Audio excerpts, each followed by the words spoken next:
Welcome viewers. Karnataka రాష్ట్రాన్ని గడగడలాడించిన ఘటన పోయిన శనివారం జరిగింది. బెంగళూరులో ఉన్న ఒక ఫ్లాట్లో 2 రోజులుగా దుర్వాసన వస్తుంది. సో పక్కనున్న నేబర్స్ ఈ లాక్ చేయబడిన ఇంట్లోనే దుర్వాసన వస్తుందని ఇంటి ఓనర్కి కంప్లైంట్ చేసి చూడమంటారు. అలా ఓనర్ ఏదో చెడిపోయి ఉందని ఆ ఇంట్లోకి వెళ్ళిన అతను తన జీవితంలో ఇంతవరకు చూడని ఒక విషయం అతని కోసం వెయిట్ చేస్తుంది.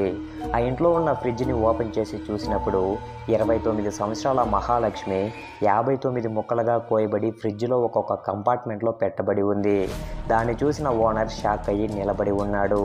అలా 29 సంవత్సరాల మహాలక్ష్మికి ఆ రోజు ఏమి జరిగింది, ఎవరు ఆమెను ఇలా చేసి ఉంటారనే పోలీస్ ఇనిషియల్ ఇన్వెస్టిగేషన్ని ఈ వీడియోలో చూద్దాం. మీరు చూస్తున్నది గణేష్ డీకోడ్స్. నా పేరు గణేష్. రండి ఈరోజు వీడియోలోకి వెళ్దాం.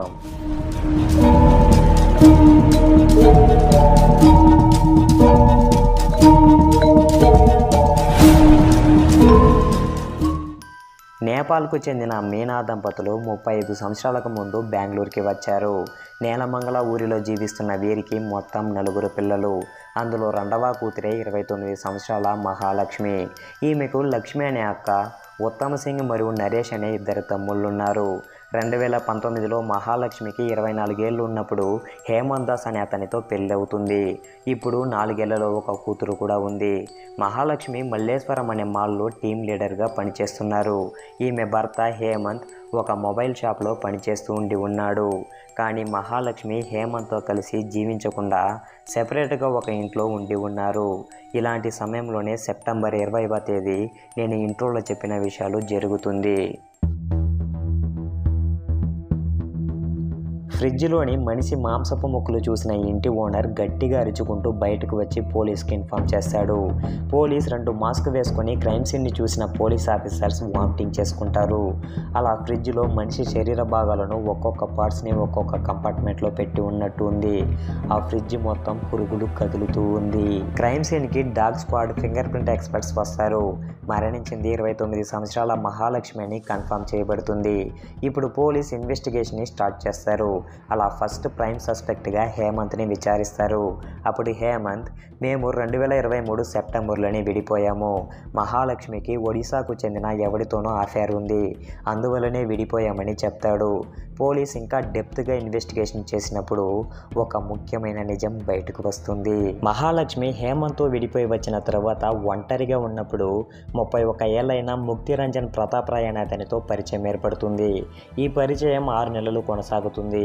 వీళ్ళిద్దరి మధ్య అప్పుడప్పుడు చాలా పెద్ద గొడవలు జరుగుతుందని పక్కనున్న నేబర్స్ చెప్పి ఉన్నారు. ఈ గొడవలలో మహాలక్ష్మి మల్లేశ్వరం పోలీస్ స్టేషన్లో ముక్తిపై చాలాసార్లు కంప్లైంట్ చేసి ఉన్నారు. ముక్తి కూడా అదే స్టేషన్లో మహాలక్ష్మి నన్ను కొరికేశారని కంప్లైంట్ చేసి ఉన్నాడు. ఇలా చాలాసార్లు వీరి గొడవలు జరిగి ఉంది. ఇలాంటి సమయంలోనే మహాలక్ష్మి మొబైల్ ఫోన్లో ముక్తి ఒక ఫోటో చూసి చాలా షాక్ అవుతాడు. ఆ ఫోటోలో మహాలక్ష్మి మరియు ముక్తి తమ్ముడైన స్మృతిరంజన్ రాయ్ ఇద్దరు చాలా క్లోజ్గా ఉన్న ఫోటో. సెప్టెంబర్ 3వ తేదీ ముక్తి మహాలక్ష్మి ఇంటికి వెళ్తారు. అప్పుడు మహాలక్ష్మి ముక్తి వచ్చిన వెంటనే నన్ను ఎప్పుడు పెళ్లి చేసుకుంటావని అడుగుతుంది. అప్పుడు ముక్తి, నీకు ఎంతమందితో అఫేర్ ఉందో చెప్పు అంటాడు. మహాలక్ష్మి చాలా కోపంతో ముక్తిని కొట్టడానికి వెళ్తారు. అప్పుడు ముక్తి అడ్డుపడి మహాలక్ష్మిని కొట్టినప్పుడు ఆమె మరణించి ఉంది.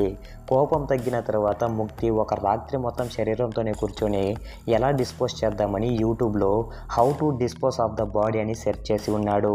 అలా వెతికి సెప్టెంబర్ 4వ తేదీ ఉదయం 11 గంటలకు మల్లేశ్వరంలో ఉన్న ఒక సిల్వర్ స్టోర్కి వెళ్ళి ఒక షార్ప్ అయిన కత్తిని తీసుకొని మహాలక్ష్మిని 59 ముక్కలుగా నరికి ఉన్నాడు. అలా నరికినప్పుడు ఇల్లు మొత్తం రక్తంతో నిండి ఉంది. దీన్ని చూసి భయపడి శరీర భాగాలను ఫ్రిడ్జ్లో పెట్టేసి అతను తన సొంత ఊరికి వెళ్ళిపోయి ఉన్నాడు. పోలీస్ ముక్తి తమ్ముడైన స్మృతిని వెతుకుతున్నప్పుడు అతను ఎలక్ట్రానిక్ సిటీలోని హెబ్బగోడి అనే ఊరిలో నివసిస్తున్నాడు. అతను తన అన్నకు కాల్ చేసినప్పుడు ఫోన్ స్విచ్ ఆఫ్, మరుసటి రోజు కాల్ చేసినప్పుడు స్విచ్ ఆఫ్ అనే వస్తుంది. స్మృతి చాలా భయపడతాడు. ఒకరోజు ఫోన్ స్విచ్ ఆన్ అవుతుంది. అప్పుడు స్మృతి కాల్ చేసినప్పుడు జరిగింది మొత్తం చెప్పి, నువ్వు ఇక్కడ ఉండకు, ఎక్కడైనా వెళ్ళిపో, పోలీస్ నిన్ను వెతుకుతుందని చెప్పినప్పుడే పోలీస్ స్మృతి రంజన్ రాయ్ని అరెస్ట్ చేస్తారు. స్మృతి రాయ్ స్టేట్మెంట్తో పోలీస్ ఒడిశాకు వెళ్తారు. వెళ్తున్నప్పుడే ముక్తి మొబైల్ను ట్రేస్ చేస్తారు.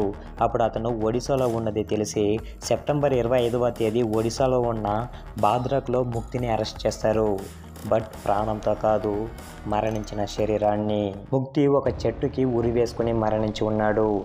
అక్కడ ఒక హ్యాండ్ రిటెన్ సూసైడ్ నోట్ని పోలీసు గుర్తిస్తారు. ఆ నోట్లో ఏముందంటే, ఒడియా లాంగ్వేజ్లో మహాలక్ష్మి నన్ను డబ్బులు ఇవ్వమని టార్చర్ చేసింది, కావాలని నేను చంపలేదు, సిచ్యువేషన్ అలా చేసిందని ఆ నోట్లో ఉంది. ఈ ఎవిడెన్స్నే పోలీస్ కోర్టులో సబ్మిట్ చేస్తారు. పోలీస్ ముక్తి అక్యూస్డ్ అని ఎలా గుర్తించారంటే, technical data, scientific analysis, CCTV మరియు సూసైడ్ నోట్, వీటి ఆధారంగానే ఇంత ఫాస్ట్గా గుర్తించి ఉన్నారు. సో వ్యూవర్స్, ఈ కేసుపై మీ అభిప్రాయాలను కామెంట్లో తెలియజేయండి.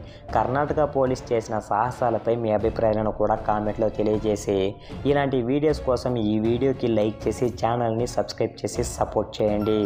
ఇంకొక కేసుతో మీ ముందుకు వస్తా. బాయ్.